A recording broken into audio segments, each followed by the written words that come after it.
that we've got your attention. Let the games begin.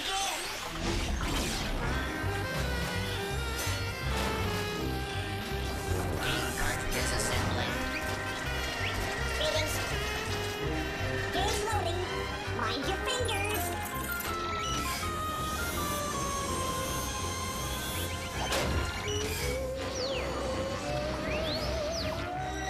Keep working, you rust buckets.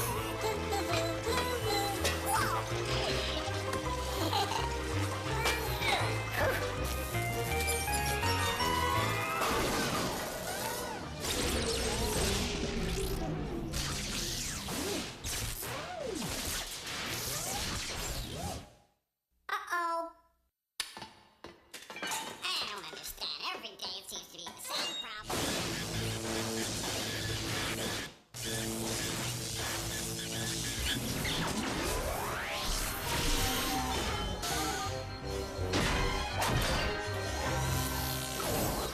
Ugh, revolting slob.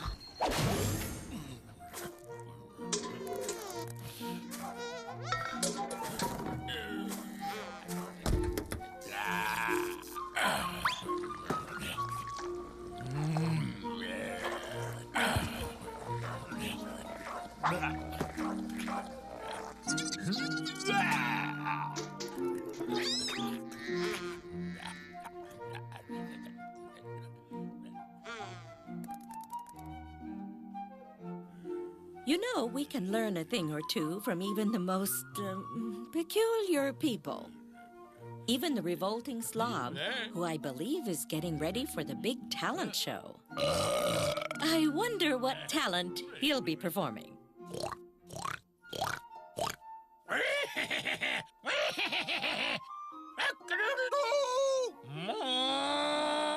My, all those animals. That's quite a zoo.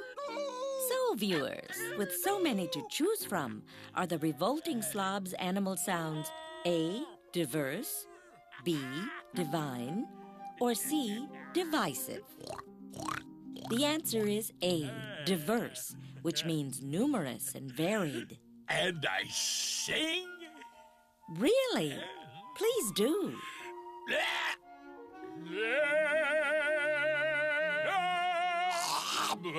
Oh, that's quite a splendid talent as well. And stew. Goodness, so many talents, but which one will you do? Don't know. But I'm afraid to tell you, you must choose one. Can't. Oh, dear. With so many talents to choose from, is the revolting slob being A, incendiary, B, indecisive, or C, inquisitive? The correct answer is B, indecisive, which means unable to make a decision. I don't idea. Do magic. Perfect. Everyone loves magic. What will you do? Pull rabbit from hat. That's an extremely difficult trick. Can the revolting slob really? Deborah! Presto. Goodness, what a surprise. Well, now, the revolting slob's attempt to pull a rabbit from his hat was A, bungled, B, burgled, or C, bundled. The correct answer is A, bungled, which means doing something clumsily or unsuccessfully. Let's review. My, the revolting slob can perform a diverse number of animal impressions. But his inability to select a single talent out of his many shows him to be indecisive. And his attempt to pull a rabbit out of his hat was bungled. And you might also be interested to know that incendiary may be something that blows up. Say, like a bomb. No slobs were harmed in the filming of this show.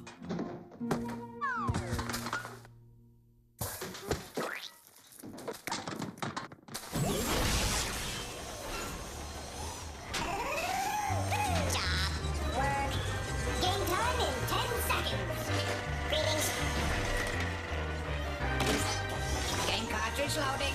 Check.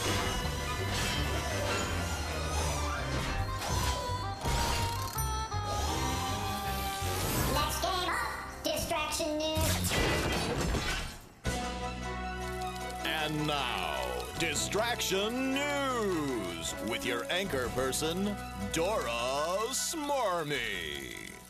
Good evening. I'm Dora Smarmy, and welcome to Distraction News, where we give you the news and then ask you 5 questions about what we've just reported. So make sure you're not distracted. Tonight, we examine the heart. The heart is a muscle that works by pumping blood through the body. It has 4 chambers, 2 collecting ones called atria, and 2 larger pumping ones called ventricles. The heart pumps oxygen-rich blood into blood vessels called the arteries. The largest artery leaving the heart is called the aorta. The arteries get smaller until they become microscopic little tubes called capillaries. When blood is in the capillary, the cells trade oxygen for another gas called carbon dioxide. Now the blood needs oxygen again, so it's back to the heart. This time it travels through blood vessels called veins. The veins get bigger until they all collect into 2 big veins flowing back into the heart. The heart then pumps blood into the lungs. There we release the carbon dioxide by breathing it out. Then we get fresh oxygen to the blood by breathing air in. At that point, it's back to the heart for another round. So, I think we got to the heart of that matter. I wonder just how much attention you've been paying. Well, here goes. The heart pumps oxygen-rich blood into blood vessels called freeways, arteries, or art galleries. The answer is arteries. When the arteries become microscopic little tubes, they are called itty-bitty, cannelloni, or capillaries. The answer is capillaries. In the capillaries, blood trades oxygen for carbon dioxide, quick cash, or sugar. The answer is carbon dioxide. Blood travels back to the heart through the subway system, the internet, or veins. The answer is veins. And lastly, we get fresh oxygen by passing blood through Cleveland, the lungs, or the stomach. The answer is the lungs. So, did you get all 5? If you did, I'm going to send you a big chocolate heart. Yum! Until next time, don't ever let anything distract you from watching Distraction News. So long. This has been Distraction News with your favorite cardboard cutout anchor person, Dora Smarmy.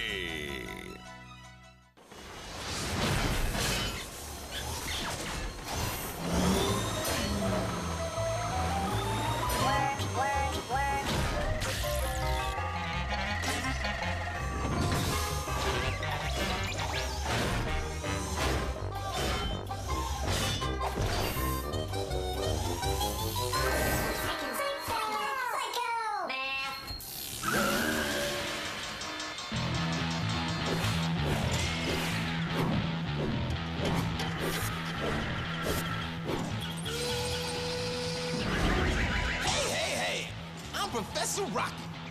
And today, in home economics, I'm going to teach you children how to make a pillowcase. Sound fun? Well, too bad, because we are really going to play some psycho math.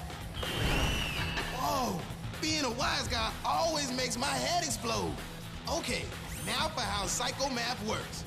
I'll show you an equation, but instead of numbers, I will show you some pictures. Now listen up. You figure out what numbers the pictures stand for and solve the problem. Are you ready? Then let's do some psycho math. Okay, let's start with the number of tusks on an elephant.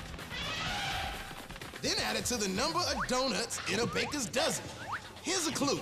It's not the regular dozen.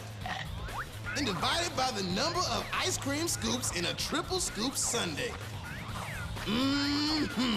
Professor Rocket has a sweet tooth. In fact, he has 32 sweet teeth in all. Okay, now, you got the answer? You take the 2 elephant tusks, add it to the 13 donuts in a baker's dozen, divided by the 3 scoops of ice cream in a triple scoop sundae, equals 5. 5. That's the correct answer, and it ain't no jive. Now, get ready for the next one. The number of legs on a spider. Are you scared of spiders? I'm not. Divided by the number of bases on a baseball diamond. Then, add the number of the date that Halloween falls on. How you doing? All right? Now, what does it equal? We got a creepy spider with 8 legs divided by 4 bases on a baseball diamond, plus the number 31 that Halloween falls on. And the answer is 33. 33. That digit's so cool it scares me. Okay, here is the final one. King Henry's number, the one with the 6 wives. Subtract the number of cells in an amoeba, minus the number of points of a star on the American flag. You got the answer? Let's go. King Henry was Henry the 8th, minus the 1-cell animal, the amoeba, minus the 5 points on the American flag star, equals 2. 2. If you got it right, Professor Rocket sends props out to you. That's all I got today, so don't ask for no more. If you got all the psychomath right, you get a perfect score. Professor Rocket out.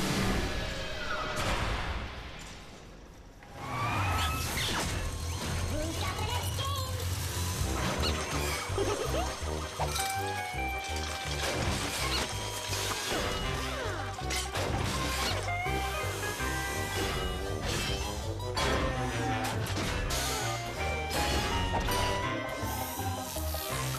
10, 9, 8, 7, 6, 5, 4, 3, 2, 1. It's time to play 10 seconds, where you've got to read between the lines and think up the answers before time runs out. So now you know how to play. You're on your own. You got 10 seconds. I'm getting dizzy. The answer is turning point. Ooh, next one.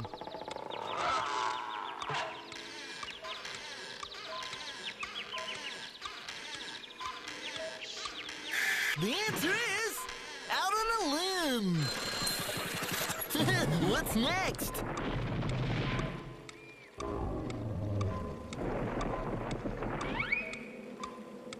It's not such a big deal. It's making a mountain out of a molehill. You got 10 more seconds to get the next one.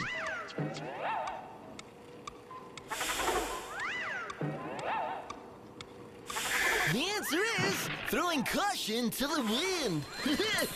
What's next?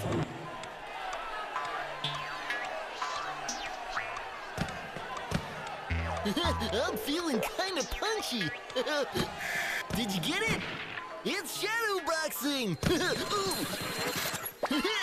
Well, that's it for now. So keep your feet on the ground and your head in the clouds until it's once more time to play 10 seconds.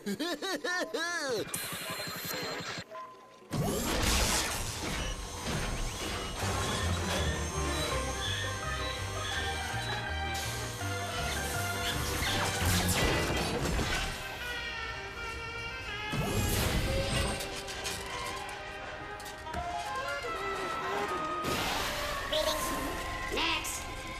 We're serving both welding for you today. Whoa! What? You okay there?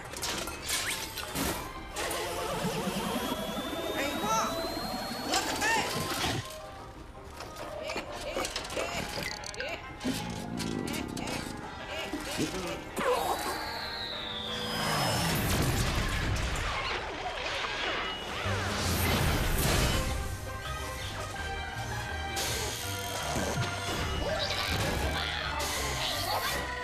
Take this. Bye.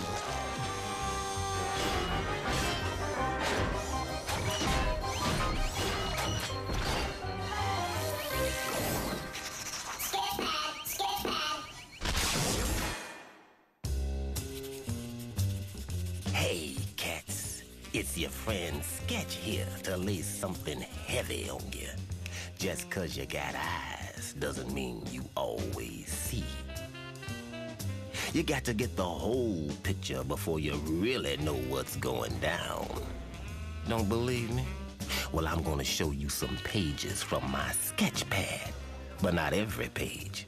See if you can tell what's happening before I show you the missing pages. You dig? Now picture this. An English duke sees his most proper Queen Elizabeth fall right off her throne. The queen is mortified, baby. She wants to discuss the matter with her advisors, so she orders the duke not to tell anyone what happened until he sees her face again. The duke agrees. But the newspapers hear something's up.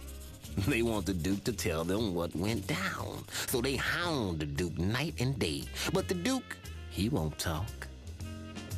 Then these news dudes lay a bunch of the green stuff in front of him, and he agrees to tell what happened.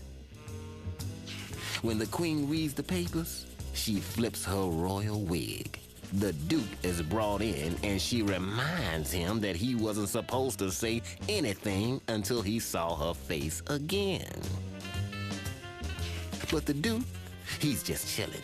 He tells the queen that she can't punish him because he kept his word the whole time. Crazy, man. Are you hip to the scene? Can you tell me what really went down before I lay the missing pages of my sketch pad on you? Remember, you can look, but you don't always see. Check it out. Now, you might think that he saw the queen's face at a wax museum, but that ain't it. Or maybe you're thinking the duke dreamt of the queen's face and spilled the beans in his sleep, but that ain't it either. So you gotta ask yourself, how could he see her face when she couldn't see him? You got it in focus? He saw her picture on all that money. He kept his promise not to say anything until he saw her face again. It just happened a little sooner than the queen was figuring. Wow, child. So like I've been telling you, when you really use your eyes, you're gonna draw the right conclusion.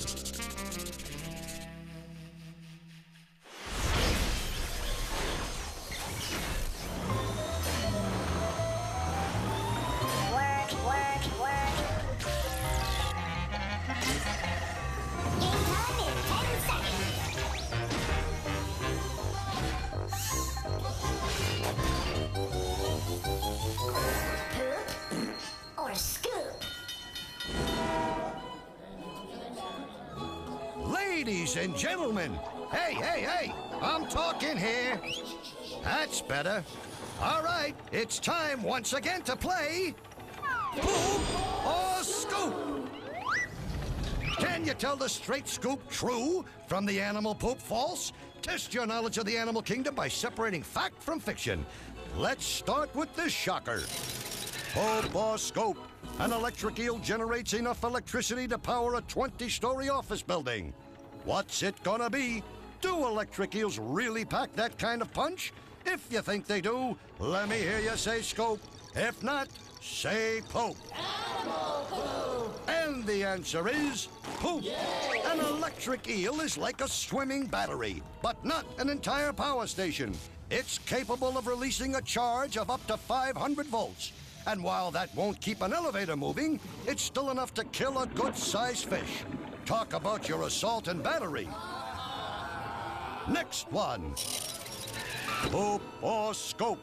Giant pandas eat more than 30 pounds of bamboo a day.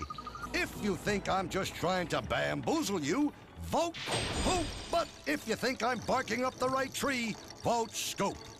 And the answer is, my friends, it's the straight scoop. The giant panda eats about 33 pounds of food every day. They'd much rather eat more nutritious foods like fish and small rodents, but the problem is that animals aren't plentiful up in the panda's high mountain home. So he eats bamboo, lots and lots of bamboo. Here's another one for you. Get a load of the narwhal. Poop or scoop. The narwhal uses that long tusk to skewer other fish like a shish kebab. If you think that's besides the point, go poop. If not, go scoop. And poop it is. The narwhal's tusk, which is really an 8-foot-long tooth, isn't used to stab anything. No one's quite sure if it has any real function, although it may play a part in mating rituals. And speaking of sharp points, try taking a stab at this one. Poop or scope, the porcupine can actually shoot its quills at predators and prey. What do you think? Can a porcupine really stick it to his enemies? If you think so, go with scoop. If not, pure poop.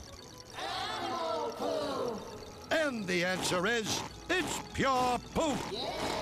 The porcupine can't shoot its quills.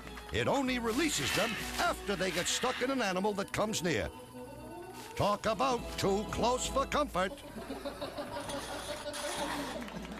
Well, kids, that's all we got for you today. If you got only one right, you're a party pooper. 2, and you're a pooper scooper. 3 makes you a super pooper scooper. If you got all 4 questions, you're what else? A super duper pooper scooper. I'm telling you, you can't get this kind of entertainment just anywhere. So please, join us again next time for Poop or Scoop.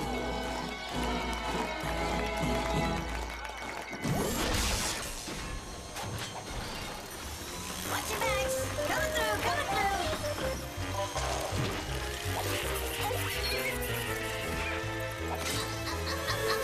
No, wait, left, right, left. Okay, right there, hold it.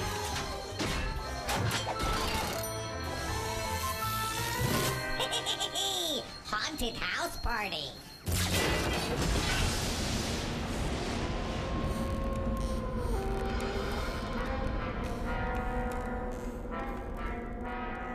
Good evening and welcome to the Haunted House Party. Tonight we will party with the most revered and yet dead luminary. It is you who is responsible to deduce just who our mystery guest is. Oh look, our guest of honor has just arrived. See if you can identify him. If not, who knows what ghastly consequence will befall you. Good evening, my French friend. Excuse me, but I am English. Yes, I just love the French. In fact, I purchased the Louisiana Territory from them. But I am not. And I represented America as ambassador to the French court. Hopefully this nickel will help me get a decent table. A whole nickel? No need to thank me. I have quite a lot of them. There were no photo IDs when I was alive, so it's my only means of identification. Of course, there is the $2 bill. I'll be sure not to spend the entire nickel in one place. Oh, I so love parties. In fact, I founded one, the Democratic Party, although at the time we called it the Republican Party. And I've taken the liberty of seating you with the other 2-term presidents. Hold on now. You're not French. You're British, aren't you? Quite. Well, my dear sir, I just happen to be the one who shaped the Declaration of Independence, so we didn't have to do anything the British told us to do. I certainly didn't mean to. And you certainly won't. That is because I am... Just one bygone moment. Who might this expired guest be? Let's examine the facts. He was ambassador to France, from whom he purchased the Louisiana Territory. His face is on the nickel and the $2 bill. He founded the Democratic Party. He was a 2-term president, and he shaped the Declaration of Independence. The mysterious mystery guest has got to be... Oui, mon ami, I am Thomas Jefferson, and I was your 3rd president. Impressive! We just got that one in under the... deadline! When you're ready for more deceased fun, tune in again, at which time you're all invited to the Haunted House Party.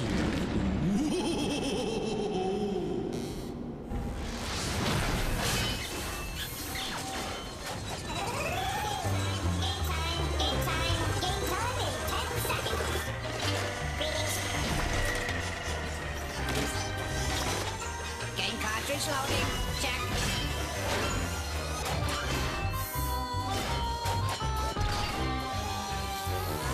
Next game up, Riddle Snake.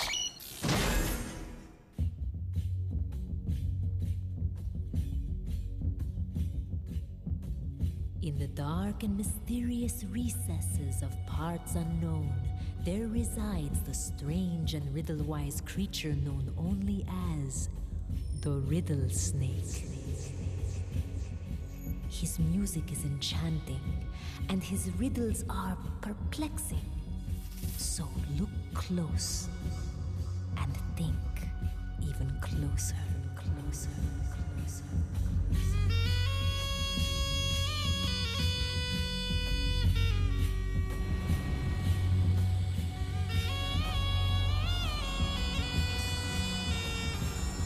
The riddle is, why did the golfer wear 2 pairs of pants?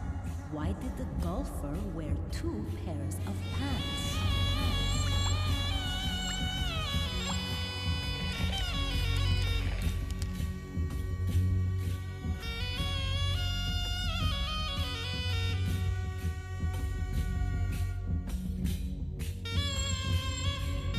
Why did the golfer wear 2 pairs of pants?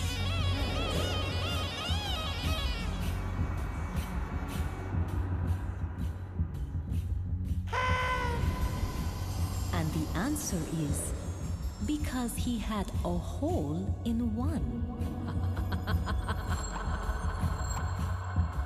The Riddle Snake also suggests if you get a stain on your pants, you wash it immediately with cold water. Not a riddle, but excellent advice. So long. It's time for Crashbox Rewind, where we flash back through the show and remind you how smart you really are.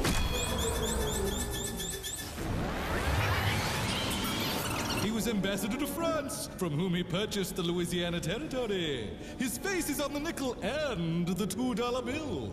He founded the Democratic Party. He was a 2-term president, and he shaped the Declaration of Independence. I am Thomas Jefferson, and I was your 3rd president. Let's go! King Henry was Henry the VIII, minus the 1-cell animal, the amoeba, minus the 5 points on the American flag star, equals 2. The heart is a muscle that works by pumping blood through the body. It has 4 chambers, 2 collecting ones called atria, and 2 larger pumping ones called ventricles. But his inability to select a single talent out of his many shows him to be indecisive, and his attempt to pull a rabbit out of his hat was bungled. Well, that's it for now. See you next time.